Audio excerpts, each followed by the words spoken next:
আমি পরিমণি। ডিভোর্সের পর আমি আমার বাড়িতে এসেছি আজ 3 দিন হলো। কিন্তু গত 3 দিনে আমার পরিবার আমায় খুব ভালো করে বুঝিয়ে দিয়েছে এই পরিবারে আমার অবস্থানটা ঠিক কোথায়।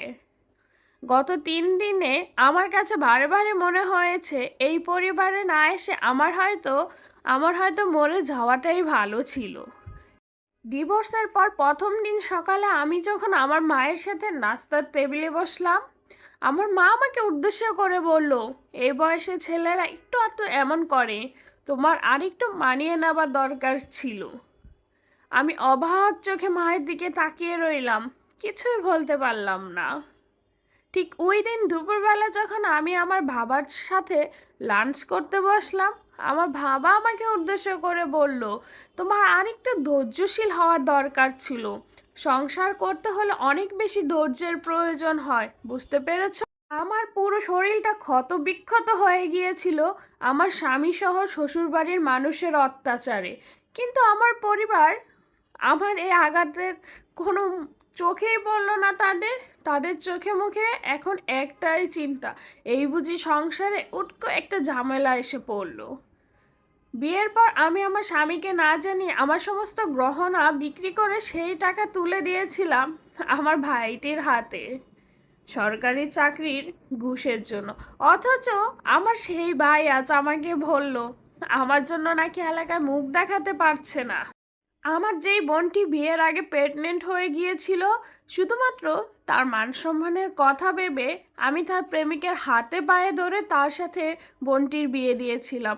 সেই বোন আজ আমাকে বলল, সংসার করতে গেলে একটু আধটু এমন হবেই, তাই বলে স্বামী সহ শ্বশুরবাড়ির মানুষকে ছেড়ে দিয়ে চলে আসাটা নাকি আমার উচিত হয়নি। ডিভোর্সের পর দ্বিতীয় দিন সকালে আমাদের কাজের ছেলে রহিমের সাথে আমার দেখা হলো। রহিম আমায় বলল, কিরে পরি আপা, আপনি একা কেন? দুলাভাই কোথায়? দুলাভাইকে দেখছি না যে। বিয়ের পর স্বামী ছাড়া মেয়েদের একা একা বাপের বাড়িতে আসা উচিত না। আমি একটু হেসে বললাম, হাই রে রহিম, শেষ পর্যন্ত তুইও। কলেজ ভার্সিটিতে পড়া অবস্থায় যে শিউলির মাকে আমি হাজারো ভার বাজার করে দিয়েছি শুধুমাত্র শিউলির বাবা প্রবাসী থাকে বলে, তখন শিউলির মা আমার মাথায় হাত বুলিয়ে বলতো, আমার চাইতে ভালো মেয়ে নাকি এই শহরে আর একটিও নেই। অথচ শিউলির মা এখন আমাকে দেখলে দরজা বন্ধ করে দেয়। শিউলির মা শিউলিকে নিষেধ করে দিয়েছে আমার সাথে মেশার জন্য। আমার সাথে মিশলে নাকি শিউলি নষ্ট হয়ে যাবে। আমার বাবার বাড়িতে আসার তৃতীয় দিন বিকালবেলা আমার বাবার এক বন্ধু এসে বলল, তার কাছে একটা ভালো পাত্রের সন্ধান আছে।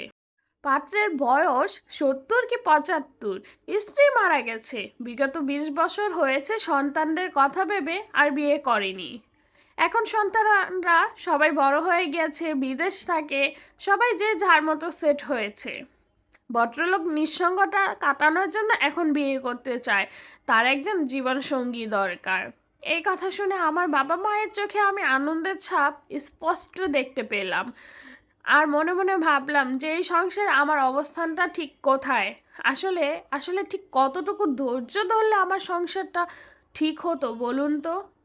আমি নিজেও ঠিক বুঝতে পারছি না যে আর ঠিক কতটুকু ধৈর্য করলে আমার সংসারটা ঠিক হতো।